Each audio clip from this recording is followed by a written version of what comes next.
بعض روایت کې راځي چې حضرت جبرئیل علیه السلام هم د نبی علیه السلام سره دلی یو ځای پر داغه اوراق سپور بعض روایت دي چې هغه جلا سپور شو پر یو بغل جبرئیل علیه السلام او پر بل بغل میکائیل علیه السلام د الله هغه مقرب ملائکه الله داسې مقام ورکړو ملائکه او ټول انبیاء علیهم السلام دا د تابع ملائکه پر بغلور سره رواني رسول الله صلی الله علیه وسلم روان د مکی مکرمه څخه د شپې روان شو بیت المقدس ته شام ته یپلا هغه د انبیاء او قبله د زړه حق ته یپلا رسول علیه السلام وی هغه آس دومره تیز تک کوي چې سترګې به څومره لیدل کیږي د آس وخت چې بدلته مستل بل الته مستل داس یو تګیو یو بوراکو یو حیوان داسې تګیو چې د سترګو پر دید باندې به ابل ګام مشتي چاته به سترګې بید کوي ابل ګام یالته یو ځای روانو نبی علیه السلام وی جبرئیل علیه السلام رسول الله دې پیژنې رسې خرما وي درختي وي ایمان نه پیژنم ولدول دا تام د هجرت ځای دی مدینه منوره ته بدل ته هجرت راکې رسول الله علیه السلام هجرت نه کړی ته بدل ته هجرت راکې دا ستاسو هجرت ځای دا دې ته برابرې نبی اکرم صلی الله علیه وسلم دراغه ځای تیر یو ځای جبرئیل علیه السلام بیا راته ودرېږه وای چې ودرېده مولا شواس دلته دوه رکعات المنځ وکړه نبی کریم صلی الله علیه وسلم المنځ مې وکړي ورسته رسول الله ځای دې وپېژندی وای مال یا نه مې پیژندلی ولدا وادي سینا د سینا د غره په بغل کې شاله ده دلته موسی علیه السلام راتلی الله پاک په داسې کې خبرې ورسره کولې هغه لا مذهب سلفیان چې وای نبی علیه السلام معراج ته ولاړې هلته نعوذ بالله تعالی ناست وو نو د هغو څخه سړی دا پوښتنه وکړي چې موسی علیه السلام خو په کوه تور کې په وادي سینا کې اوس هم خلک ورځي په چین کې دي دلته موسی علیه السلام د خدای تعالی سره خبرې کولې دلته خو خدای تعالی نو دلته څنګه خبرې کولې دا د الله د پیغمبران د پاره د خبرو یو مقامونه و چا سره په ځکه کې خبرې کولې چا سره د اسمان لوړ نور د شنري چې الله د پاره مقام معلوم ځای معلوم مکان الله ته نستا الله د دې ته پاک دی در بنده شان دی چې خامخا به ځای لرو پر هغه بکشنو خدای تعالی شان دانه مقصد مداري نبی علیه السلام دوه رکعات المنځ مې وکړي ولدا د موسی علیه السلام د خبرو ځای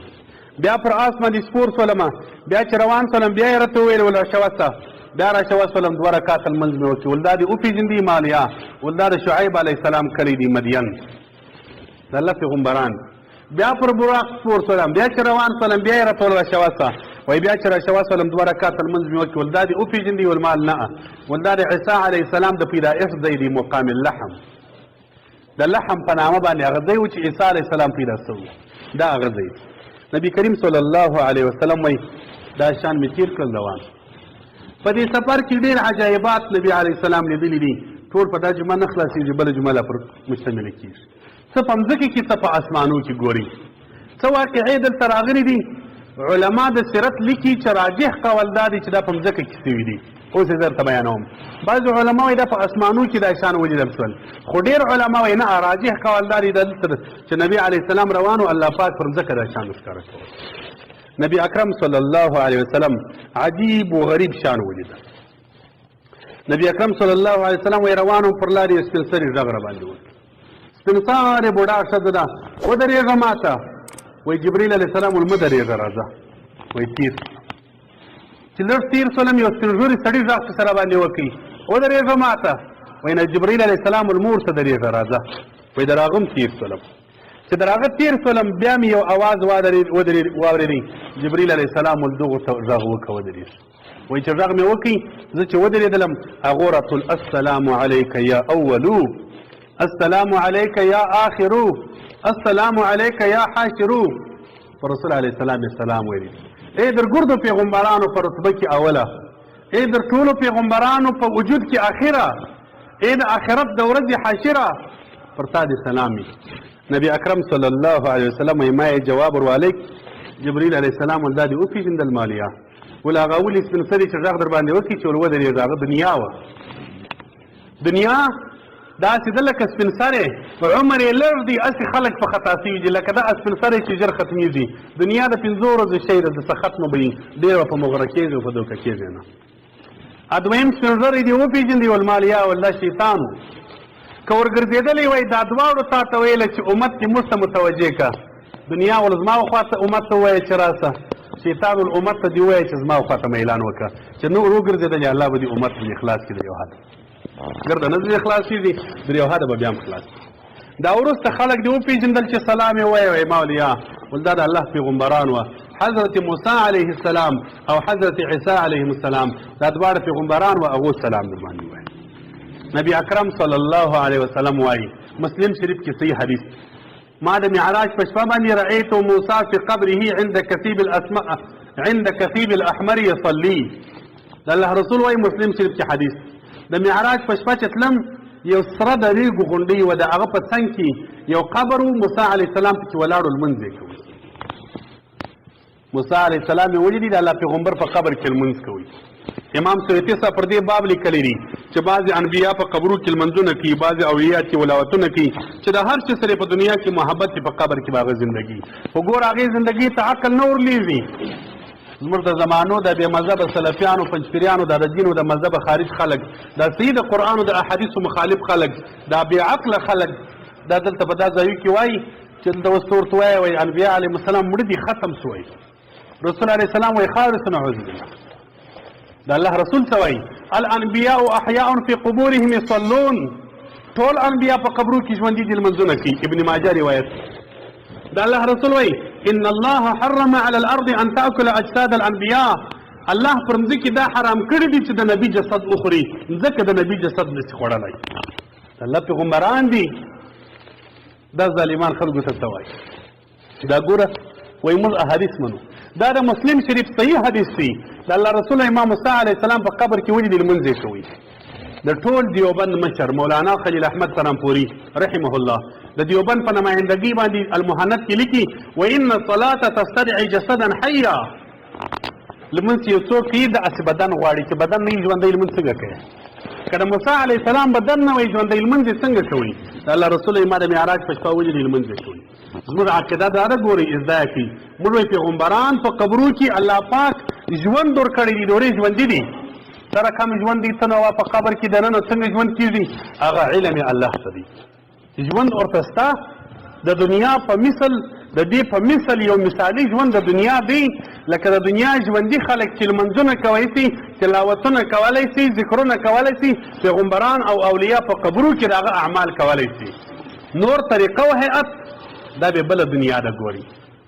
آخرت قبر به بله دنیا ده چې خپله سړی ور نشي حال نه معلومېږي که هغه به سره کم ژوند دي هلته به سره کم لمونځ دي دا به بله دنیا ده زموږ پر دې ایمان دی د الله د رسول اقوال دي د الله قرآن راته وایي د الله رسول راته وایي چې دا نیکان خلک په قبرو کې ژوندي دي د الله رسول وایي لمونځونه کوي تلاوتونه کوي اوس سره کم یې کوي څنګه کوي بس پر دا به د ایمان وي نور به چونې چرانه کې کوي که عقل ته خبرې واړې وګورې حدیث کې راځي مسلمان ته قبر دومره اوږدېږي مد بصره چې سترګې دید کړي نو چې ستا قبر دومره اوږد سو دا بل قبر بې سو د دې څخه دا بې مذهب هم انکار نه کوي د الله رسول وایي ملایکې راځي درې پوښتنې د دې مړي څه کوي نو مړي خو ته وایې دا خبرې نه شي کولی نو بیا هلته ملایک سره څنګه خبرې سوال و جواب بیا څنګه کړي عقل ته به دا خبرې نه اړې دا د الله دین دی نوې زندګي شروع شوله در خاورو چې انسان لاندې سو دلته بل ژوند شروع دی دا د دنیا ژوند ختم سو اصلي مقصودي ژوند دی دې ته برزخي ژوند وایي بیا الله پاک یو ځان ته انسانان ته یو کمالات مقصد مې دا دی نیکان انسانان اولیاء انبیا شهدا په قبرو کې ژوندي دي لمنځونه کولی شي بلکې قاضي ثناء الله فاني پټي در دې آیت لاندې ولا تقولوا لمن يقتل في سبيل الله اموات الله وایي شهیدان ته په مړه مه وایاست در دې لاندې لیکي شهیدان د مجاهدینو سره د ملګرو سره په وتاکو په سنګرو کې برته جنګیږي هم روحانیتا یا په صورت کې مثالي او په جسد مثالي سره مقصد د خبرې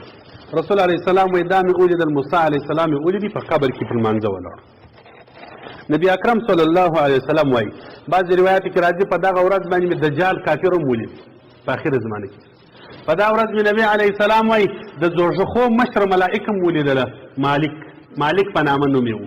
د ټولو دوزخو مشر چې وه د هغې ملائکې نوم مالک نبی علیه السلام وایي پر یو څه خلک مې ولیدل د اوسپنې نوکان یې وه دا نوکان چې وه دا یې د اوسپنو وه بس دا مخانو ته یې نیولې وه داسې د خپل د مخ غوښې رش کولې چې څه خلک مې ولیدل د الله رسول صلی الله علیه وسلم وایي پوښتنه مې د جبرائیل علیه السلام څخه وکړه مال جبرائیل امینه دا څوک دا ولې د خپل د مخ غوښې رش کوي ول دا ستا د امت هغه ګناهګاران دي چې د انسانانو غوښې خوړلې ول ما د انسانانو غوښې څوک خوري ول غیبتیان دا غیبت چې د مسلمانانو په غیبت او په بهتان اخته دي دا به د امت ته هغه خلکو عذابي چې الله به د اوسپنې نوکان ورکړي د خپل مخ غوښتې به پراشپي تر قیامته پورې چې مړ سو په قبر کې د دا عذاب روانې ځه الله دې مو وسي څه حال غیبت خو اوس